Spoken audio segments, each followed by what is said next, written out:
Assalamualaikum warahmatullahi. Selamat bertemu dengan saya DJ Ahmad Shah di channel TV Khalifah Bangkit.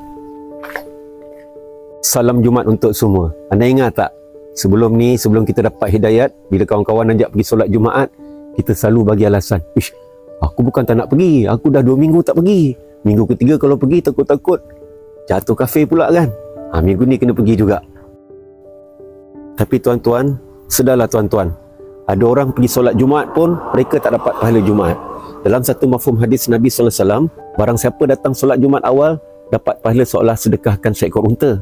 Yang datang selepas itu dapat pula sedekah pahala seperti sedekahkan seekor lembu. Siapa yang datang selepas itu dapat pula pahala seperti sedekahkan seekor kibas, dan selepas itu dapat pahala seperti sedekahkan seekor ayam, dan selepas itu pula dapat pahala seperti sedekahkan sebiji telur.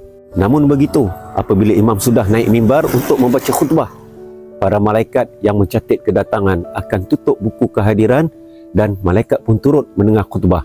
Dan bayangkan mereka yang datang selepas imam membaca khutbah, mereka hanya dapat pahala solat zuhur dan tidak dapat pahala istimewa solat Jumaat.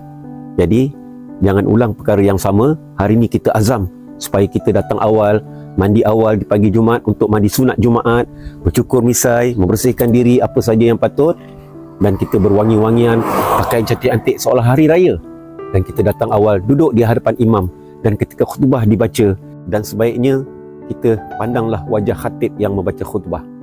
Dan satu lagi tuan-tuan, ketika imam membaca khutbah, janganlah kita bermain-main.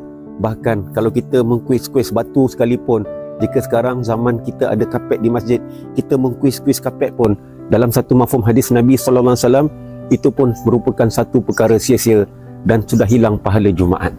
Jadi kita amalkan mulai hari ini, apabila kita mendengar khutbah Jumaat, berilah perhatian, jangan berbual-bual. Walaupun kita menegur orang sebelah untuk berkata diam sekalipun, maka hilanglah pahala Jumaat kamu. InsyaAllah tuan-tuan, sebab itulah sunnahnya di hari Jumaat ini digalakkan kita bercuti.